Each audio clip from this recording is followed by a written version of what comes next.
stand to my feet now because Queen, do I need to stand up now? And there you go.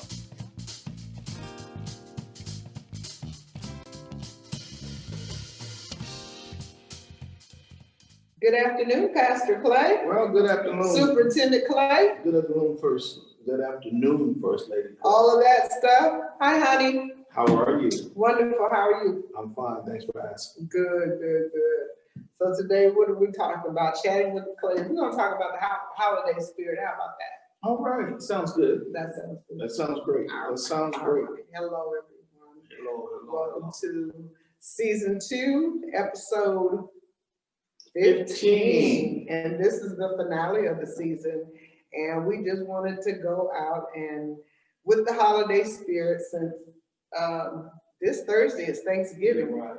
And usually we think of Thanksgiving, that's really kind of more than, I would say, more than Halloween. It's really the holiday. We start in the holiday spirit because we start Black Friday. We start shopping for Christmas and all the fun stuff. And not me, but not you. Okay. But we can talk about some of that today. Go ahead. Yeah. But I never did think of holiday as a holiday. That's something new. Yeah. It's never been a holiday. That's no. That's well, that's not. It's kind of a celebration, but depending in Christendom, we really don't call it a holiday or celebration, but we still let the kids get candy and dress up and little figures and things like that. So in a sense it is and it's not, but we kind of want to talk about the holiday season. Yes. And the spirit of the holidays and kind of starting off like what is the true spirit of the holiday season? And, I know what I think, and I'm sure you have a definition for what it really means to you. And I'm sure everyone out there kind of has a definition of what the holiday spirit really means to them. Mm-hmm. So I did look it up to see what was in the dictionary about it, to see if I could kind of help encompass kind of what everybody kind of feels like the holiday spirit is. And it said a positive feeling people experience while on holiday and during the holiday periods. So we'll just kind of leave it at that because I think holidays are personal. Mm-hmm.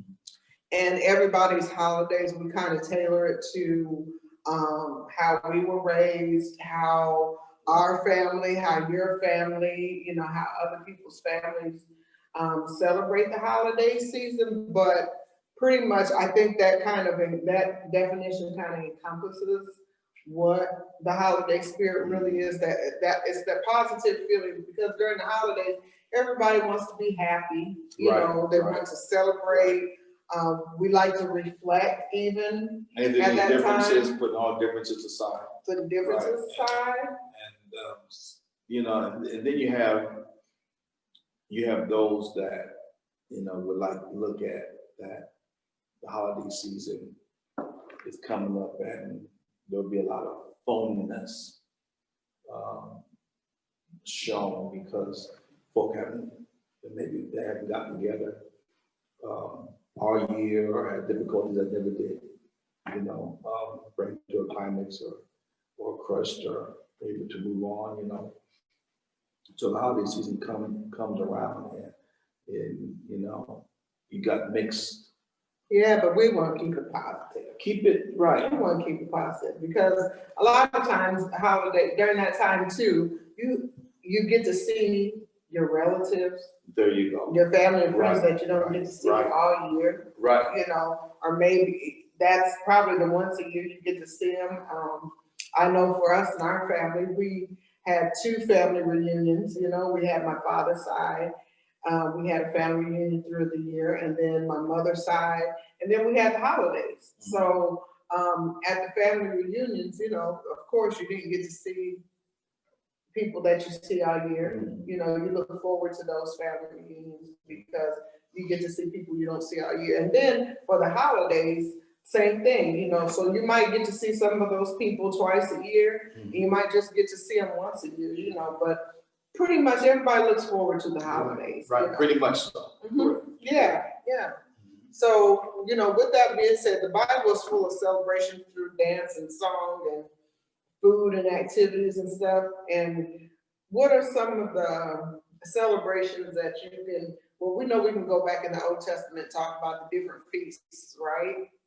The Feast of the Tabernacles, the Feast of Trumpets, the Feast of, what are some of the other feasts? There were different feasts, and during the feast, there was always food. Right. You know, right. and those feasts were considered celebratory. You know, they were celebrating certain hallmarks or certain times or certain events. You know, First Lady, this is something that I don't know how many have discovered, but I've discovered why a lot of the festivities that we have, they look like it's surrounded by, or food is involved. Because it was a Thanksgiving, and they glorified because God gave the increase from the ground. We gather crops. It's the Lord's doing. And we're thankful that God has blessed with a good crop. Often back in that time, they prayed to God. They prayed over the crops that God would bless them with the latter rain, the first rain, the latter rain, and the seed. Then the cattle and things. So all of these, they knew that it was God given. So they enjoyed what God blessed them with the food, and that's why celebration was so.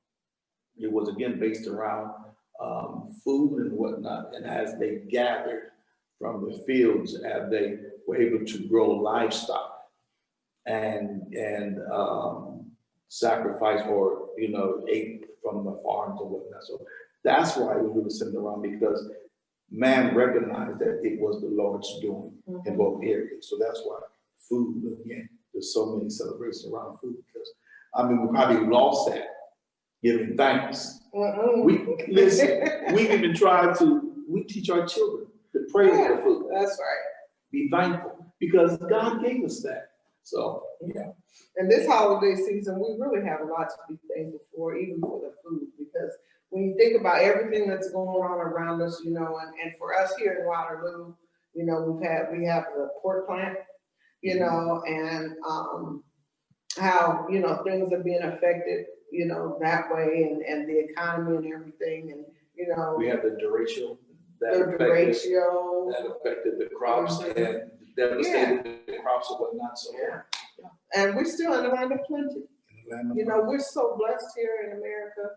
We're still in the land of plenty, because even though the crops got destroyed and here in Iowa, we have a lot of farming. There's a lot of farmers and everything, and they lost a lot of crops, but we really haven't felt the effects of it, because we still have had the farmers market going around in the city and everything. But anyway, back to the best sweet corn. And the best sweet corn and greens. Our best sweet corn. That candy corn is a sweet one. Now, we're not talking about candy corn as in like something, the candy. We have a corn here in Iowa called candy corn, and it's that yellow and white corn on the top, and it is so sweet. But you know how to prepare it too.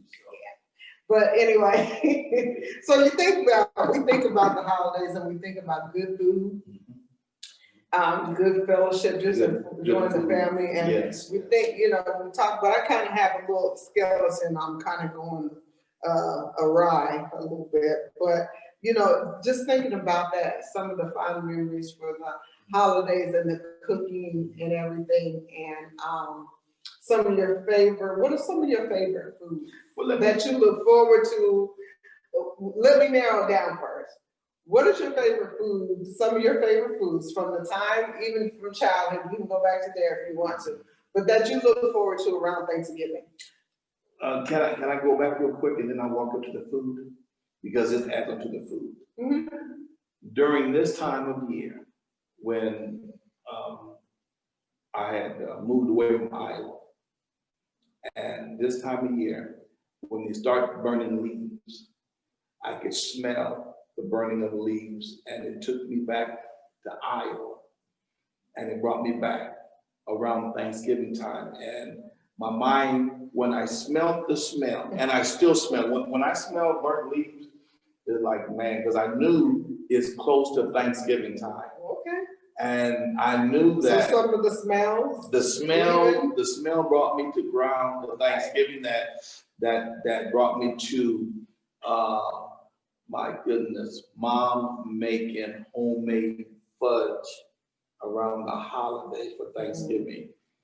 I mean, I can see, and making fudge from pure cocoa, and not this marshmallow stuff. The real fudge, where she would take it and Melt it in a pot, and then there was a double boiler. I don't know about that much. And you had to melt it, otherwise it would burn if you didn't put it on. well, she would take a big pot. She had a pot that was only for her fudge. It was a pot about that big. Mm-hmm. And she, back then, we had screen doors, wooden screen doors. She put one foot in the screen door, and she would hold that pot, and she had a spoon, and she whipped that, because you had to let the night air cool the fudge while you whip it. That air has to get into, and she whipped it, and the smell of that fudge throughout the house and the neighborhood, oh my goodness, it would just drive. So we know you like fudge. Fudge, Okay. homemade fudge. What's another one? How come the sweets were first? Because let me tell you why. No, in your book. Well, and it's still in my book. In Because your book, why were the sweets first? we were raised to, whenever you cook, No, you always had no. dessert You're after. not answering it right. Yes. How come you got the sweet first? You didn't go to the meat of the meal. No, because the sweets is top. You got to have sweets. You got to have the sweets. Yeah. You know. Yeah, And so then, okay, now that's dessert. yeah. It would be mom's homemade mac and cheese. Mm, The 3 layers of the mac and cheese, mm, and they had that crispy, and her homemade cornbread. mm. And oh my goodness, and then she would barbecue, and she'd make her own barbecue sauce from scratch.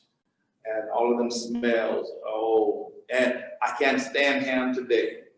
But my mom she would get the hams with the bone in it, and she would slice the ham. She would cut in the ham, and then she would put cloves. She would put pineapple, and then she put the red cherries. Then mom would make a homemade glaze, and she poured a homemade glaze over top of that ham and put it in the oven. Oh, I can't stand ham today. We ate so much ham. That's So why. wait a minute, you're an Iowan. You have to love, listen, pork is full and free around here. Yeah, You but have to love you keep them ham. I no. But anyway, then I think a couple of things. Oh my goodness, and oh my goodness, the peach cobbers and the 3 layer chocolate So you all know cakes. what he likes, right? Oh my goodness. My goodness. And so yes. Yeah. There was some of that. Now mine were, let's see, I always look for it, but see, I'm the meat and potato person. I love meat and vegetables.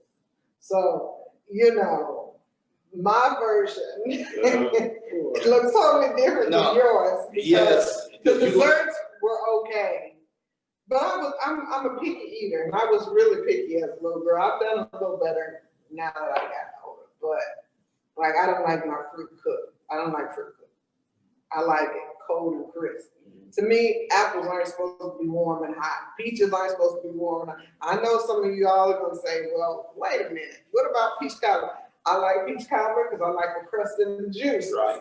I don't like warm And leave all the sauce, peaches. yeah, I can't do that. I can't do that. I remember. But ham, that was my go. I used to love some bone-in ham and some greens. Oh my goodness, any greens. Collards, mustard, turnip, give me some greens and some ham and I'm happy.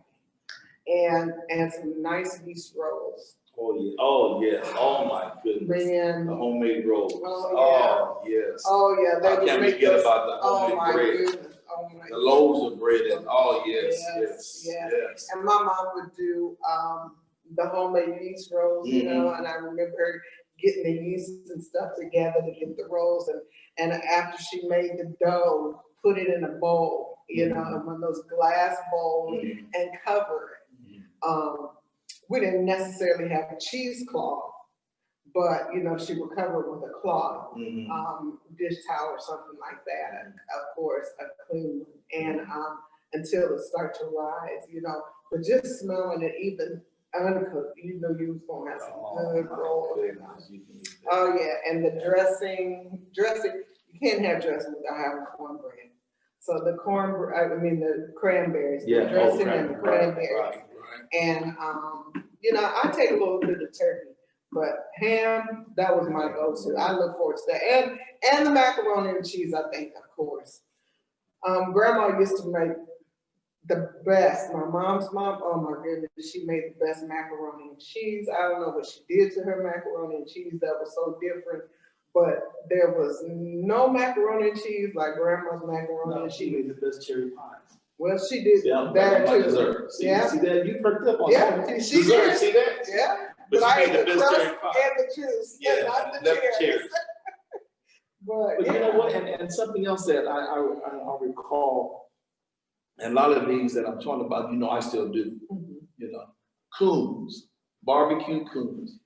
Oh my goodness, we would back then the hunters would hunt because they hunt the coons for the skins, for the fur. And you could get coons for, oh my goodness, you get coons for maybe $3 or $4 for $3. So the barbecue coons, Mom would clean the coons and wash her and season them. And I remember she'd have the coons in the tub. Yeah. We'd have, at one time, we'd have 4 and 5 coons, Mom, at one time. And they'd be in the tub. And she cleaned them in the tub. I know that may sound little, but she cleaned them in the tub. Oh my goodness. And you get them and, you know, prepare them all. And she'll make a barbecue sauce from scratch. Man, you talk about, and I, you know, I still do cook. I still barbecue me some, because Mother Saville loves my coons. So I still barbecue. Yes, she and loves them. Quentin loves the coon. All the kids eat the coon still. No, I don't know. All of them do. I don't know. Yes. But I, you know. You won't, but. No. No. And it's not that, I think, no. Coon is good, right? Coon. Barbecue coon. Was good until, listen. Go ahead and tell me the story. Go I ahead. have to reflect a bit. So, you know, in Iowa, and I'm an Iowa girl, born and raised. I'm 1, 2, 3. I'm 3 generations, which is, I know it's rare for Iowa, but my dad's mother was born, she's an Iowa native. My dad's an Iowa native, and I'm an Iowa native. We were born and raised here in Iowa. They were born and raised in southern Iowa. My grandmother was born in a little town, I don't even know that it's on the map anymore, called Montrose, Iowa. And my father was born in a little town, Argyle, but he was raised in Keokuk, which was a little bigger than Argyle. So, you know, I was born and raised in Des Moines. And, you know, there was a lot of hunting in the state of Iowa still. You know, this is even though it's a farming state, it's a hunting state too. Right. And my grandfather, my mom's father, he used to hunt all the time. He hunted, and he would bring home raccoon, squirrel, rabbit, pheasant. And, you know, back then, the grandma knew how to cook that stuff. It wasn't wild tasting, it wasn't strange tasting, you know. And if they didn't tell you what it was, you would know. You think you had chicken, ham, turkey, beef, or something like that, you know. So you didn't know. So I've eaten plenty of coon, raccoon, pheasant, things like that. However, I'm getting to the story, y'all. So, however, we're married now. We get married. We're living in Colorado. And my wonderful husband is keeping the tradition alive. He's cooking coon. He has coon we have coon every Thanksgiving, Christmas. Thanksgiving and Christmas. And it was good.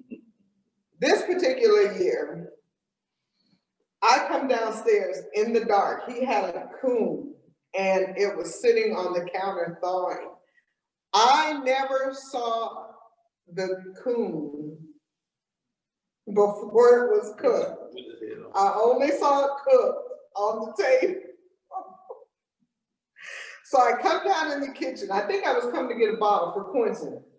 And I come downstairs in the kitchen, and this thing, it's about this big. It looks like a small dog. It's laying on the counter. It's frozen, so it's laying on his back, and the paws are up, and the teeth are showing. And I'm seeing this silhouette in the dark.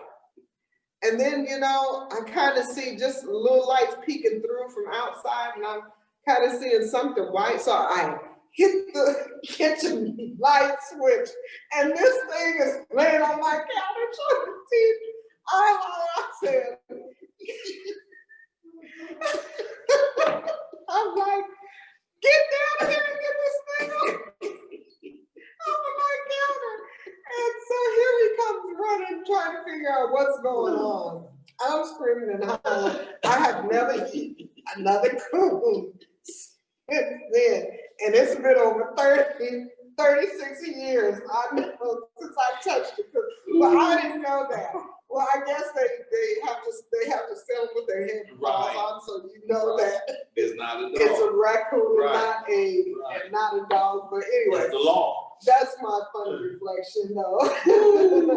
That brought tears to mind. I screamed and hollered. I could not believe it. I'm like, get this thing. And so he's explaining to me, they have to be sold like that. But I'm like, never again. That thing looked like my dog. But it was some good eating. I just can't bring myself to it anymore. But anyway, but many funny reflections. You know, it's like things like these we can sit around during the holidays and share with your children and share with our grandchildren. And I mean, they're gonna look at us and say, "Coon," because you know, I'm sure that by then, they're gonna be like, "Who?" I think one of the kids had asked us one time, "Are you talking about what's a coon? Is it a raccoon or what?" You know? Right. And so, you know, it's some of these things, you know, they get lost in time. Like I said, my grandfather, he hunted. Excuse me, and we looked forward to, you know, eating, wild game. And now, you know, that's almost a thing of the past. And that's sad because again, this is things you're talking about healthy. You know, the wild animals eat off of the land. Yeah. You know. Well, but the land's not quite up. I know. I mean, they're spraying everything. You know, and the cleanest animal you get is a coon. There's a coon more share. Yeah. Well, So. okay. The coon don't have to worry about me. And you know, so some of those things, and you know, I had an aunt, Aunt Dot.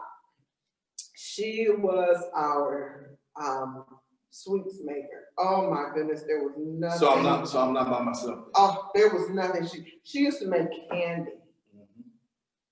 And I remember she would always ask what we wanted. You know, she would ask each one of us what we wanted, and I would tell her I loved it. She used to make a popcorn cake, and it was nothing but a popcorn ball. Popcorn cake. It was a popcorn cake. It was a cake. It was just popcorn, like a popcorn ball. But she would have it molded in the angel food cake mold. And then she would put food coloring and make it different colors, you know. And I just loved it.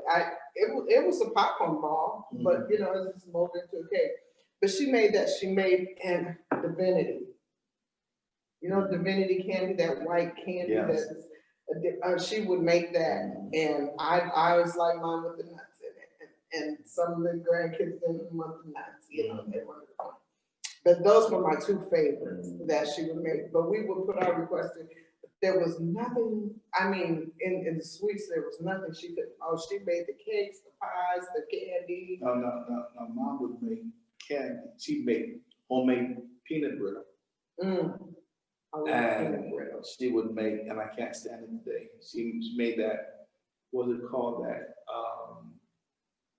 the cane candy that, you know, you stressed it in it. The ribbon candy? Ribbon candy. Yeah. Oh my goodness, Yeah. I can't stand that today. Oh, that's some good candy. No.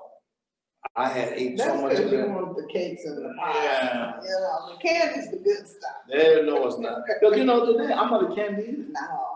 No, give me some, Yeah. and I love your pumpkin bread. My pumpkin bread. Yeah. But what was so great is the aroma in the neighborhoods. Yeah, that's good the neighborhoods. Oh my goodness. Yeah. It just brought you, it perked you up. It was, you could smell the love coming out of each and every kitchen on the block, you know, because the kitchen was a meeting place for people. And it was a place you got ran out of, you know, but because somebody wanted to lick the bowl, somebody wanted the spoon. No, remember this one? Don't jump. Oh, I yeah, have a I got cake in the oven, that's You don't right. make my cake That's fall. right. You know? Yes, that's right. Yes. Don't make cake fall, don't make bread fall. You know, But so we couldn't do that. all of these brought families together. They brought families And together. if you don't pass that on, which I know that each, you know, before you get married, you know, when you do get married, you bring a little bit from your background, Yeah. and you share them, and then you make up your own. Yeah. Because we created some traditions together with our children that I didn't have with my family, didn't have with yours, but we created our own. Yeah. And traditions bring a lot of love, Yeah. especially the holidays. Now that you brought that up, that segues into a good. Well, what's one of the ones that we've created that you look forward to every year with your family? One thing was open up presents at midnight. I couldn't get used to that to save my life, because when we was young, it was early Sunday. I'm not Sunday morning. It was early in the morning. Yeah. We got up. But when you talked about getting up late at night, 12:01. I was mad for years. What? Man. Yes. Because I wanted to sleep. You had to work me all day long, putting up trees and putting up toys and whatnot, and then I had to lay down and get back up and wake everybody up. The kids is half asleep. You got to drag them and especially Quinn. But that's oh fun. my goodness. But that was the fun. Well, I learned to have fun, but in the beginning it wasn't. Yeah, But but trying to get them to go to sleep. Because, you know, you Misha. have to wake them up. Misha. That makes it fun.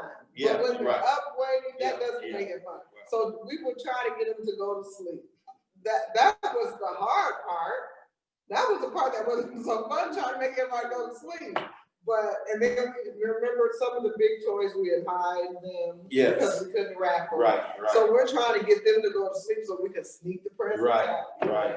We kind of jump to Christmas now. Oh, but go back. You know, but still, holidays, Yes. spirit, you know, and we hide the big stuff, you know. Now the kids, now we know, they had been all over the house trying to look for things, you know. Right. And sometimes they'd find them, and sometimes they wouldn't. But yeah, that 12:01, it's like you have to wait till 12:01 because 12 o'clock is officially 12 o'clock. But 01, you're into the next day. So, but that's what we did when we were younger. That's how we were raised. And this Thanksgiving was, and we wasn't fortunate to have like grandparents, and well, we had my father's mother, but she wasn't a cook, you know.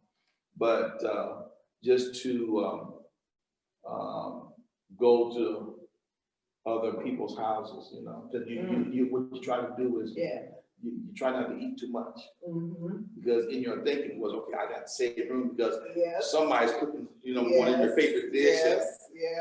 It never did work, you know. But people came. We really didn't leave our house because everybody came over to our house.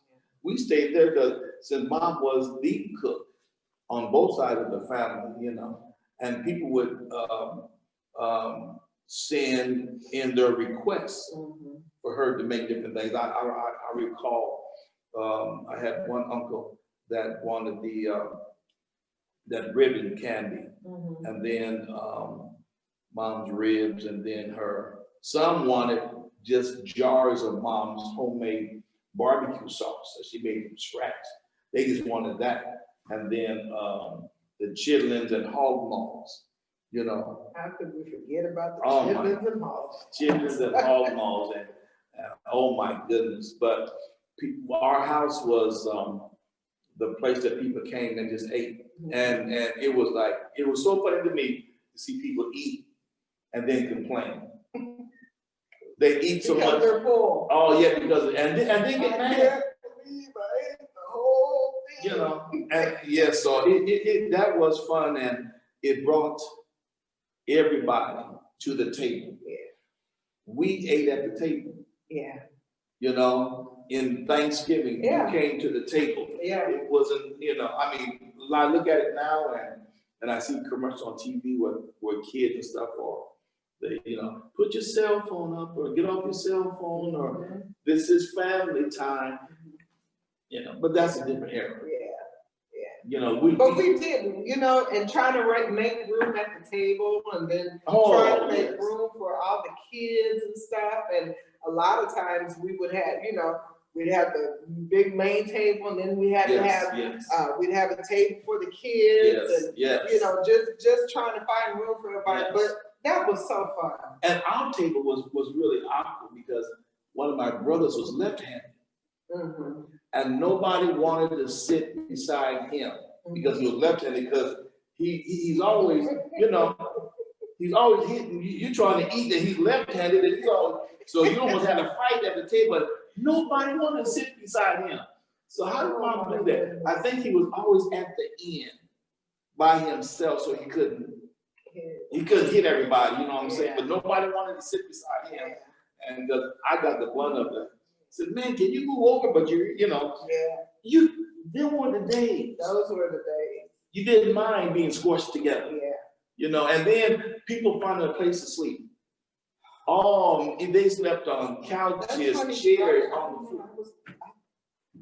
This past week, that was a deja vu. I was thinking on that, and I don't know what triggered that thought.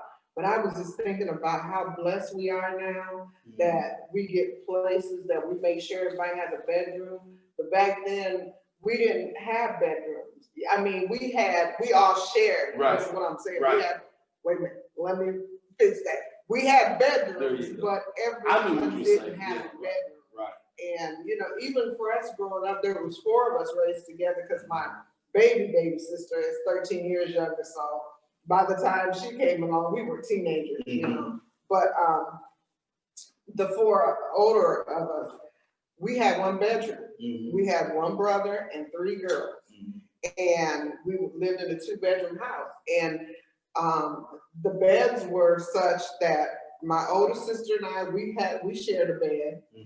The youngest sister at that time, she was the baby. She's 3 years younger than me. She had her baby bed, and then our brother, because he was the only boy, he had his own bed. So his bed was on this side of the room.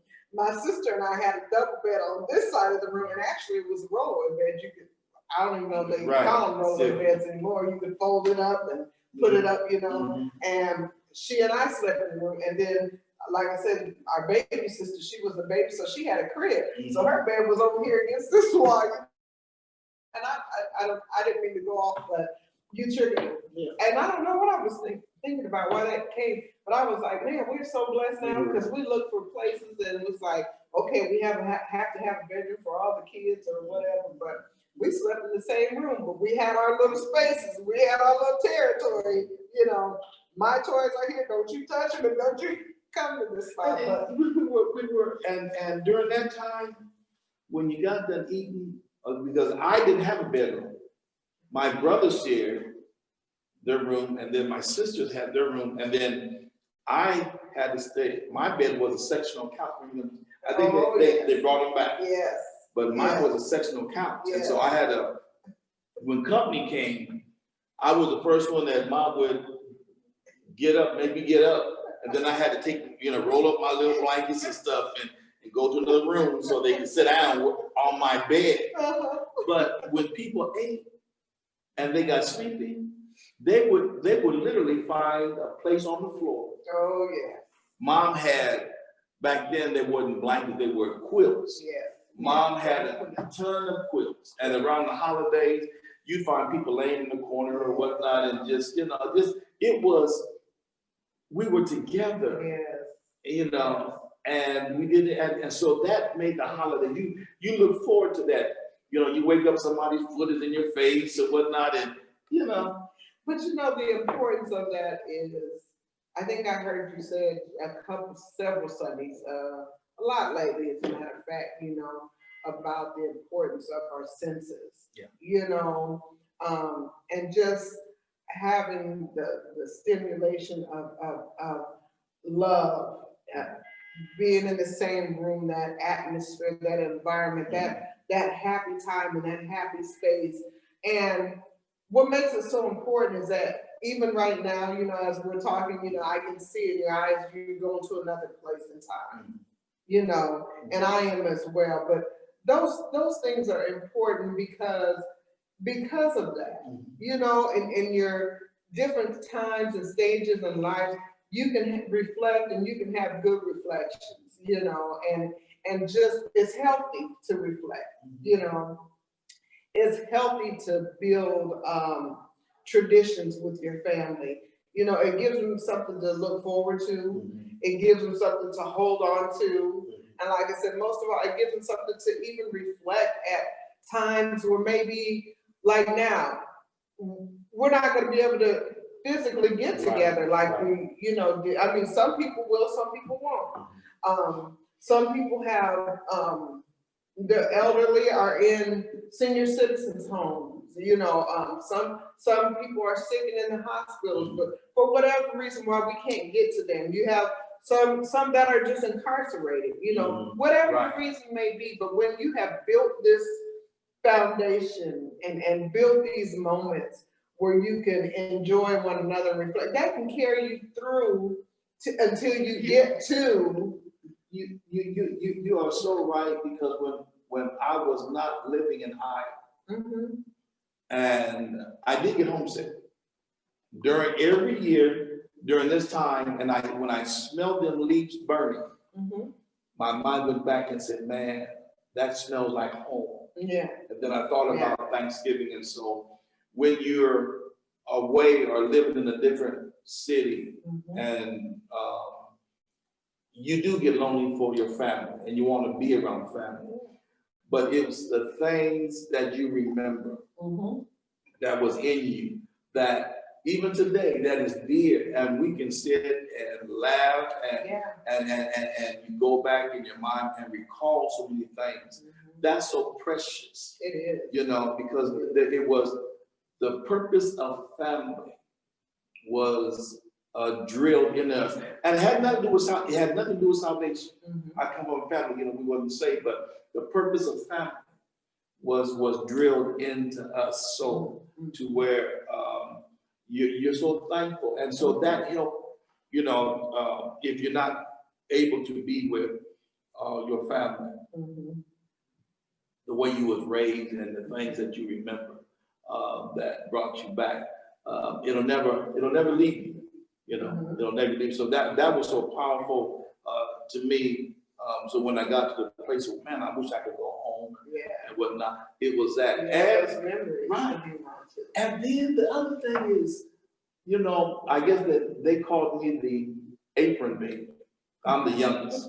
So I sit around mom and watch mom cook. But I learned how to cook, so that's Oh, why. yes, you did. That's why I cook the way I do, because Yeah, thank you. you know, and I get around the holiday season. Oh man, I get so excited because as you know, I'll cook for days. Yeah. And then you say, what are we gonna do with all this food? And I tell you all, what do I say? Give it away. Give it away. All the kids, tell them to come. Call people and say, listen, here, I'll cook and give it away. Yeah. That's just way, you know, that I remember. Yeah, yeah. So those are good times, you know, and that's why it's really so important to set traditions and to bond with family and stuff, because, you know, as time goes on, we don't know, you know, again, we didn't see this day coming, you know, so we don't know. Also, and I think about also, you know, even my grandparents and great grandparents, great aunts and uncles and things like that have gone on, even, you know, happy times, you know, time, it makes things easier to, you know, death and things like that easier to deal with, you know, and I think about those, you know, in the beginning, when you lose someone, it's hard to get through the holidays, but as time goes, you know, you can look back and laugh, like I was talking about my grandfather, you know, and we would sit at the table, and again, because he was the patriarch, you know, grandma would say, come on, Henry, come bless the table, you know, so we could eat, you know, and grandpa wasn't saved, and grandma was, but because he was a patriarch, you know, he had that respect, you know, and we would sit at the table and it would never fail. Grandpa would do the same thing every time. Grandma knew it, but she was setting that precedent. You know, she was setting that example before us, I believe. And he would say, everybody, you know, we'd be sitting waiting, bow your heads, close your eyes, and he would say, good bread, good meat, good gosh, let's eat. And she would say, Henry! You know, and, you know, she wanted a prayer, but that was who he was, you know. But you look back on these times, you know, and you laugh, you know, because it was funny. And, you know, we knew we'd get in trouble. We busted our laughs, but we were busting on the inside because we knew that grandpa knew better. And he knew that irritated grandma, but you know, those are good times, and we can just laugh at that. And I'm gonna let you have that. But one other thing that I was thinking, even like my father, you know, it was hard, you know, to lose dad. He's been there. He was there for 69 years, you know. But he was a musician, you know, and one of my favorite memories of that, he would always play Christmas music on the piano. He played the bass, the piano, or he played whatever he put in his hands, but he was known for playing the piano, the bass, you know. And he would play, and he would always ask us what we wanted to hear him play, you know. And so everybody had their own request. Well, as you know, time went on and we started having kids, he would play. Do you remember what he would play for the kids?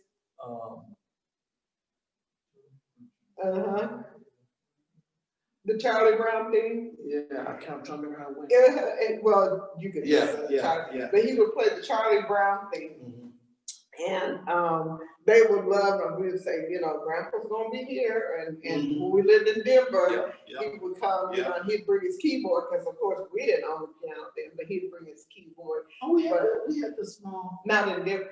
In Denver, did we? Yeah. Well, he would bring his keyboard. Right, he bring his keyboard on top of that. Yeah. We always had it. Yeah, I did remember that we had it. But he would play that, and the kids would just get so tickled, and they just thought, man, Grandpa was just like the best thing in the world. He knows how to play the Charlie Brown thing, you know. And it was so cute. And then when we moved back, the kids were still young, and he would do holidays downtown Des Moines and play in the atrium down there, and I would take the kids so they could hear their grandfather sing, you know, and they thought he was this great big star. That's my grandpa on the piano, you know, and crowds would be around, you know, and everything. And then when he kind of took his break, I'd take him down so they could talk to him, see him. He'd let him sit on the bench. But you know, all those kind of things you draw back on, and I mean, That's what family is. That's what holidays are. And then during that time, you would get on the piano and the kids, and y'all would have a jam session. You'd play something, and the kids can, They're play gonna show anything. me that they can really play. Yeah, Outside and me. for me to watch my kids play, I think Misha was playing, and bless her heart, she had the violin, Viola. Yeah. Quentin had the cello, Yep. and son had the Big stand-up big bass. stand-up bass. Mhm. And I would just love to see them with their instruments. Yeah. And playing, because the house was always full of music. Always. That's When what you it have is. children that are Yes. musically inclined, and the house was always full, and I would just sit and just like, it would fascinate me on their abilities. Yeah. But all of them, all these things, and then I'd get up and go in the kitchen. That's where I stayed. That's right. I stayed in the kitchen. I keep you in the kitchen. Yeah, keep me in the kitchen. Keep me in the kitchen. Keep you in the kitchen. And- Listen, this man can cook anything. You hear me? He'll cook your toes if you ain't careful and make them taste good. No, but he can seriously cook Oh, my anything. goodness. Anything but breakfast food. I can't cook breakfast. I never understood that. I don't know why. I just cannot I'm cook like, he breakfast. overcooks breakfast. He cooks bacon like he's cooking a steak. I'm like, it don't take, yeah. But it don't matter. Yeah. All the other stuff that you do is so good it doesn't matter that you And you know what? Do you not know that I would cook from Thanksgiving clear to after New Year? Yeah. These are the months, and Lord said the same that's coming. I will start again. I already started. What do I do? Barbecue, 8 slabs of. But see, this is your. I smoked 8 this is- slabs of ribs the other day. He says, baby, I feel like cooking. I feel like cooking. Go to the store. I said, what you want? And so I go do the shopping. He does the cooking. Yeah. But that's a blessing. And then I'm sure our kids will be able to tell her, Dad could cook anything. Mom would be shopping and Dad would be cooking, And what we're doing, we're passing down traditions. Yeah. And so, But before we yes, get out of here, I think yes. we're getting Sorry. close. But before we get, I just want to bring up just a couple things, just to kind of let people think about things, recall. Games. What are some of the games we play that we always play with kids? Our family. Yeah. Don't tell me. Just let me For know. holidays. Yeah, for holidays. It was Monopoly Oh, and Monopoly. Now, what do you say? Put a pin in it. Monopoly went all night, all day.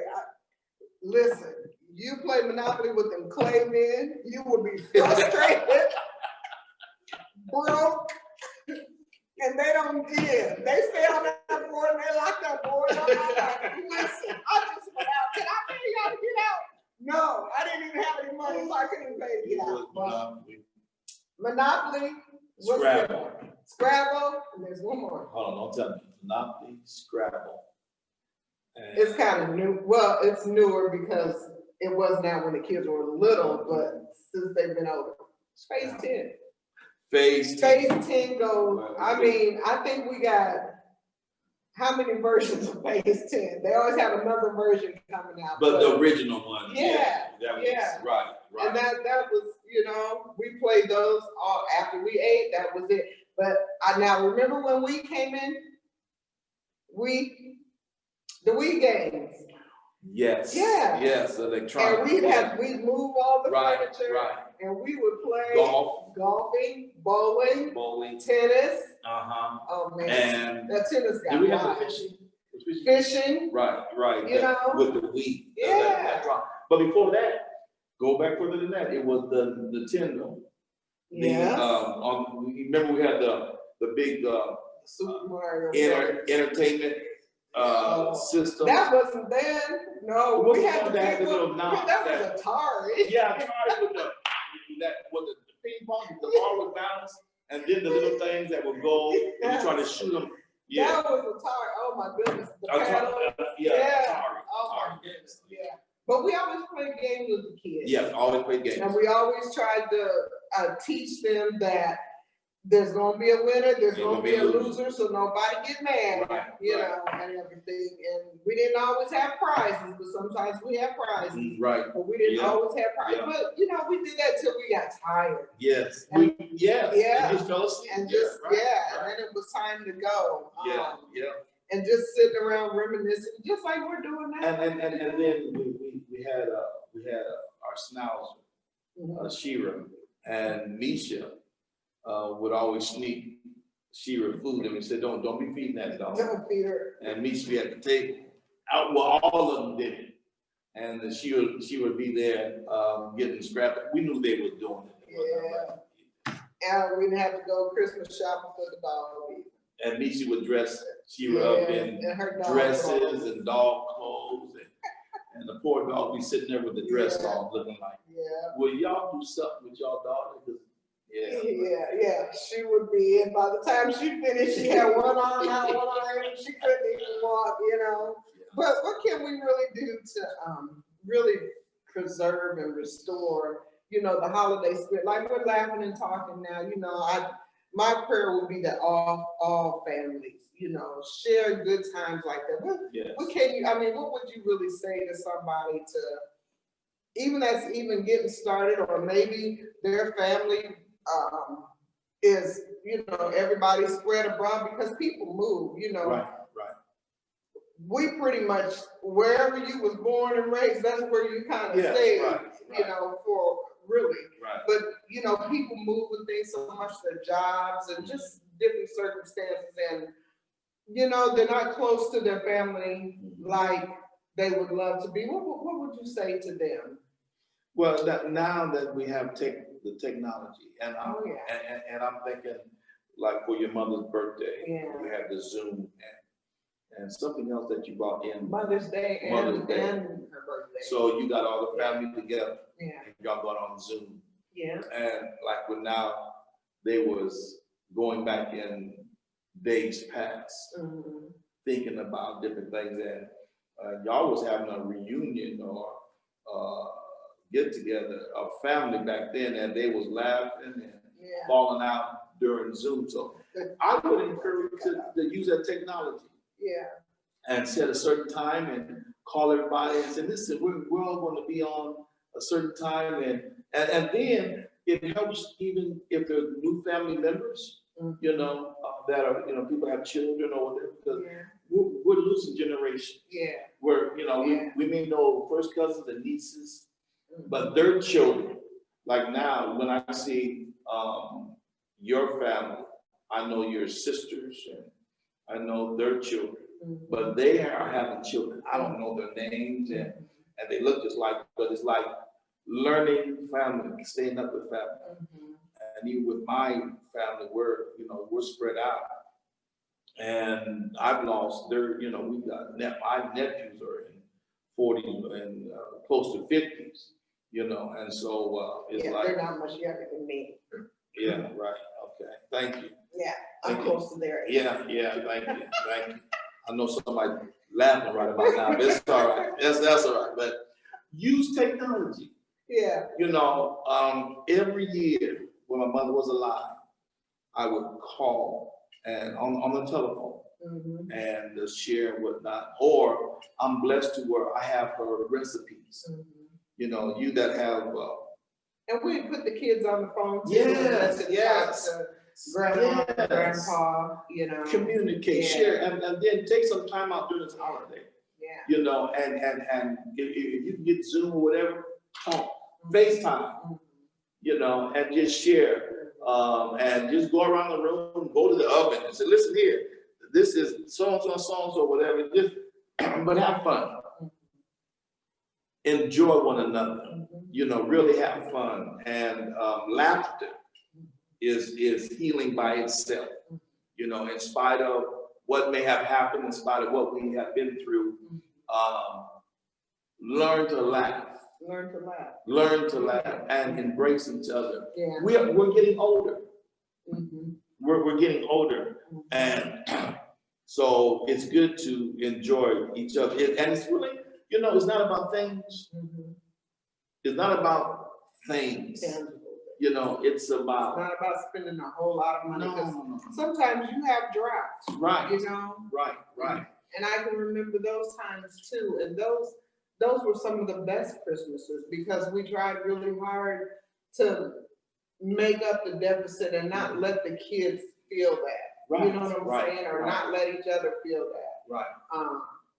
You know, so don't make it about things, and do whatever you can, you know, and again, I think you kind of started at the beginning, but, you know, don't let the holidays be the only time you get together and even say, you know, we've had issues all year long, so now we're gonna come together, you know. That doesn't always make good holiday either, you know. Try to do all that stuff before the holiday so you can enjoy one another. And if there is something, let's keep it real. If there is a problem, you're big enough to get past it. Right. Love doesn't cost a dime. It doesn't cost a dime. You know what all love does? What it costs you is just to give. And remember, you know, remembering this, time is short. Again, Dad was 69, and it's like, yeah, he's been gone 10. No, what's 69 again? When he passed, No, 79, no, he was too. 69. Yeah. Mhm. I thought he was almost close to. No, I'm 30 years. And you know, it's like those years, it's like those were short years. You know, now that he's gone, it's like he was supposed to be here forever. You know, just you can't go get people back, and just thinking on that, you know, and trying to torture yourself, you know, trying to bring that stuff back, but just enjoy one another while you have, you know, because going out talking to the grave is not, it's not bringing them back, you know, but we have the good times to hang on to, and so that's what we do. It's like, you know, it's love one another while you have one another. Don't wait till something bad happens, because you may not get the chance to say I'm sorry. You may not get the chance to recover. You know, you may not get the chance to do it over. And for the young people, you know, the young families, I don't mean young people, but young families, if you just start families, you know, you're just getting together, whether you're a blended family or whatever, make some traditions, you know, make something that you do that only you do every year, you know, together as a family. Right. So you can enjoy it, and then pass it down to your children, pass it to your children's children. And just like you all say, well, you know, they told me this and that about our grandparents, you know, one day they're gonna be talking about you that way. So set some kind of positive. What is my observation, I don't know if you observed it or not, but each of our children, they have families. And they have their own, some of their traditions, they've made their own traditions. And I sit back and when I'm around them, my grandchildren, I say, wow. And that's good. Yeah. You know, that's good. And then they've incorporated some of the stuff that you know, they were raised with. So you take a little, and then you try to, you don't try to, but you blend it together. Because if there is such a thing as the spirit or holiday spirit, if there is such a thing, what is that spirit? If it is, what do you think the spirit is? The good spirit and the spirit of, actually, spirit, God is love. I think it's love. Bump me on that. I think the spirit over the holiday, if there is such a thing as, well, we got to catch hold of the holiday spirit. I believe that spirit is love. You know, and we all have that. Love doesn't cost a dime. You don't have to upload and then download love. All you gotta do is just get over you. You know, if you want to have a meeting session, do a meeting session. That's just you. Everybody deserves their own time, but it's a spirit of love. Spread that love. And it might be corny if I say that. I'm gonna throw it back in your hand. This might be corny what I'm about to say, but it's the honest to God truth. What the world needs now is just love. Sweet love. Love, sweet love. That's Yeah. it. And love is something that you give. Yes. And you feel better giving. Yes. Yes. You do. Yes. You do. Yes. Yeah. So we just hope you enjoyed this. Hope you enjoyed um, episode 15, Yeah. last of the second season. Yes. The Lord's are the same for this coming. We're going into a third season of, can you believe, Chatting with the Clays? Yes. Yeah, and so, you know, we hope you've enjoyed it and hope you can take something from it.